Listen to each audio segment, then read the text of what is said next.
are moments in a person's life that arrive without warning. Moments that don't announce themselves with chaos or drama, but with a quiet heaviness that sinks into your chest until you finally sit down. Maybe on the edge of your bed, maybe on a bench at a bus stop, maybe on a cold bathroom floor. The place is irrelevant. What matters is that you're not sitting because your legs are tired. You're sitting because something inside you has reached its limit. Something internal, something invisible, has finally buckled under the weight it's been holding for far too long. And it's strange how this collapse never happens the way people imagine. It's not loud, it's not dramatic, it's not the kind of breakdown that turns into a scene. No, what really happens is much quieter. It's gentle in the way a tired tree leans before it falls. It's soft in the way a sigh escapes you before you even know you're exhaling.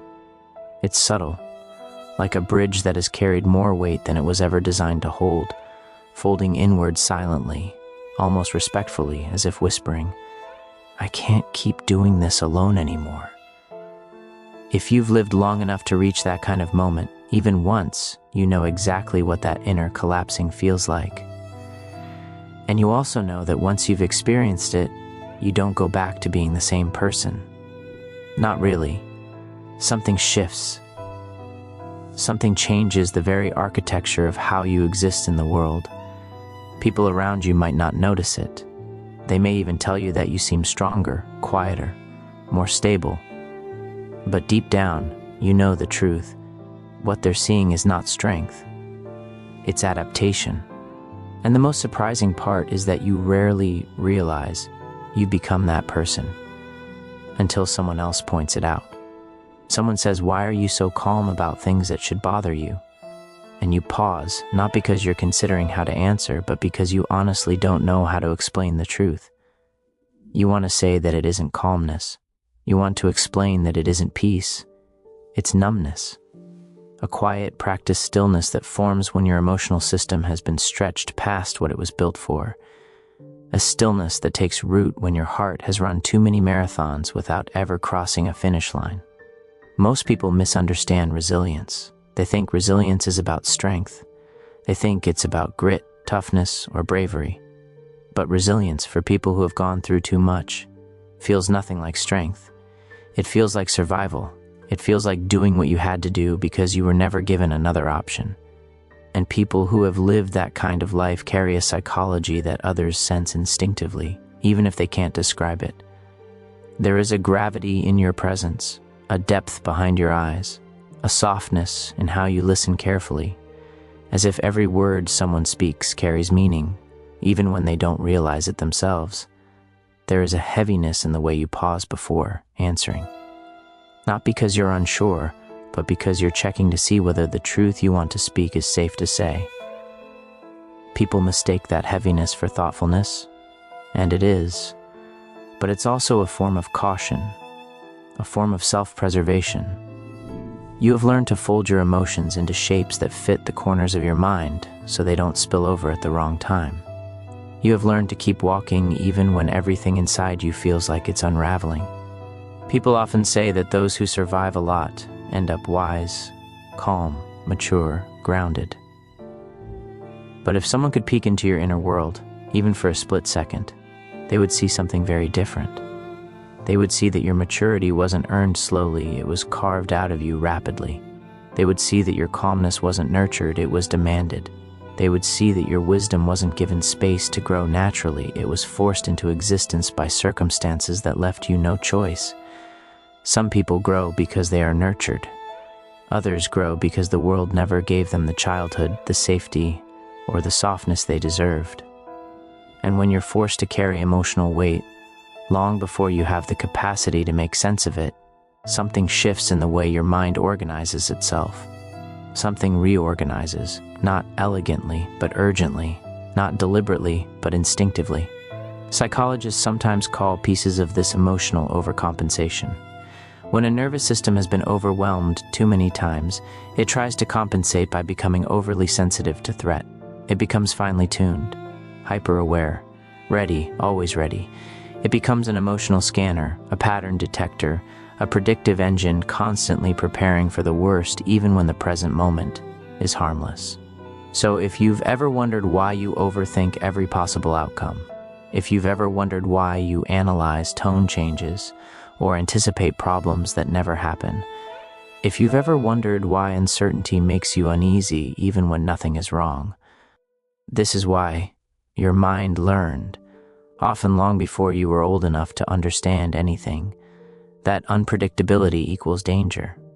So it built walls, defenses, and emotional automations to protect you. And the truth is, even when you heal, even when your life gets better, even when you grow and become more self-aware, those emotional structures don't disappear completely. They leave remnants behind, like the bones of an old building beneath a renovated one. People who have endured too much often carry an invisible curriculum, skills no one taught them intentionally, but ones they mastered through survival. They know how to read silence. They know how to sense tension before anyone else notices it. They know how to step around conflict with the same precision someone might use to step around broken glass. They know how to soothe someone else's emotions while their own chest is shaking. They know how to shrink themselves in moments where attention feels unsafe. They know how to recover quickly from disappointment because life rarely gave them the luxury of falling apart. These aren't personality traits. They are survival traits, psychological reflexes, methods of coping that were installed in the nervous system long before the person consciously understood what was happening. And there's something else too, something most people don't recognize. People who have been through too much often carry a specific tenderness, a softness, a gentleness that doesn't come from peaceful experiences but from knowing real pain. People think gentleness comes from ease, but the truth is, genuine gentleness often comes from hardship, from knowing intimately what it feels like to hurt and therefore refusing to be the source of pain for someone else. And yet, this gentleness is also paired with exhaustion, not the exhaustion that makes you sleep, but the kind that makes you withdraw, the kind that makes you quieter, softer, more internal. The kind of exhaustion that doesn't show up on your face, but lives in your mind, your chest, your body. You become someone who can carry everyone else's weight, but struggles to carry their own. You become someone who can take care of others effortlessly, but doesn't know how to ask for care. You become someone who provides clarity for everyone else, but lives with unspoken confusion inside. Not because you don't trust people, but because your mind learned early that depending on others was unpredictable, and unpredictability, even mild unpredictability, feels unsafe for someone who has lived through too much. People sometimes wonder why you are so independent, why you don't lean on others, why you seem self-contained. But what they don't understand is that for you, independence isn't confidence. Independence is protection. It's a shield. It's the safest path in a world that hasn't always been safe. You learn to self-soothe because no one consistently soothed you. You learn to analyze yourself because no one consistently helped you understand your emotions. You learn to carry your own pain because sharing it never felt reliable. You learned to handle everything alone, not because you wanted to, but because you had to. This creates a duality within you, a duality few people see. The external world sees competence, maturity, emotional capacity. The internal world knows a completely different story. It knows the fatigue of being hyper-aware, the anxiety hidden behind neutrality, the longing tucked inside independence, the softness wrapped in armor. You become someone who feels deeply but expresses selectively, someone who connects sincerely but reveals slowly, someone who loves intensely but guards quietly. People mistake your emotional restraint for a reluctance to feel, but it isn't reluctance. It's caution, it's memory, it's awareness of how much vulnerability has cost you before. And yet, despite all of this, your psychology is not broken. Nothing about you is flawed. Every adaptation you carry makes sense. Every hesitation, every tendency, every reflex was created by a mind trying its best to protect itself. There is an intricate, layered beauty in the psychological world of people who have endured too much. A beauty that cannot be faked. A beauty born from depth, not surface. from understanding, not theory, from living, not observing. You notice the small things. You appreciate the moments others overlook. You value sincerity because you've seen the cost of pretending. You cherish peace because you know chaos intimately. And perhaps most striking of all, you continue. You keep moving forward even when your heart is heavy. You show up even when your mind is tired. You love even when you're afraid. You trust even when trust feels like a risk.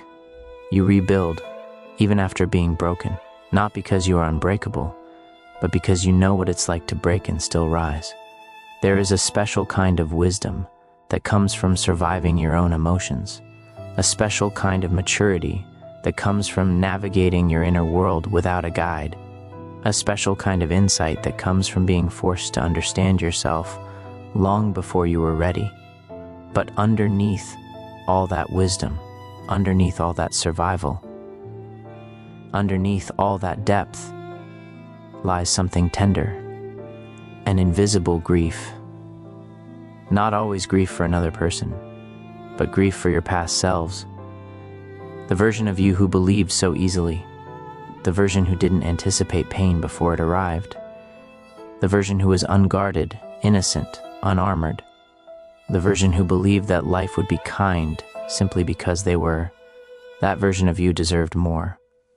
And part of your healing, part of your growth, is acknowledging that loss, accepting that you became who you are because life pushed you into a shape you never chose.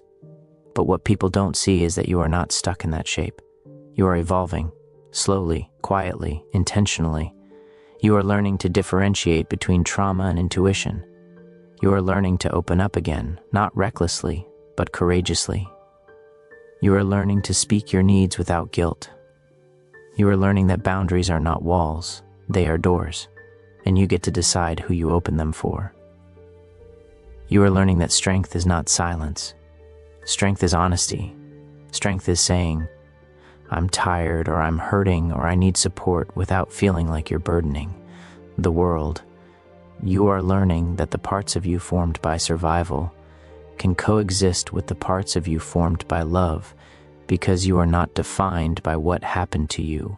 You are defined by how you are choosing to live now. You carry scars, but you also carry wisdom. You carry pain, but you also carry compassion. You carry memories, but you also carry hope. And the more you understand your own psychology, the more you begin to realize something liberating. You are not fragile. You never were. You are sensitive, but sensitivity is not fragility. Sensitivity is awareness. Sensitivity is depth. Sensitivity is an emotional intelligence the world desperately needs. You are thoughtful in a world that rewards impulsivity. You are gentle in a world that glorifies hardness. You are intuitive in a world that avoids introspection. You are layered in a world that prefers simplicity. Your mind, even with its complexities, is not a battlefield. It is evidence. Evidence of everything you have survived, everything you have learned, everything you have become. And perhaps the most beautiful truth is this: people who have gone through too much often become lighthouses. They don't shine because they're perfect. They shine because they once navigated darkness without guidance. They shine because they know what it feels like to be lost, to be scared, to be alone. They shine because they remember the nights when they had no light but their own inner fire.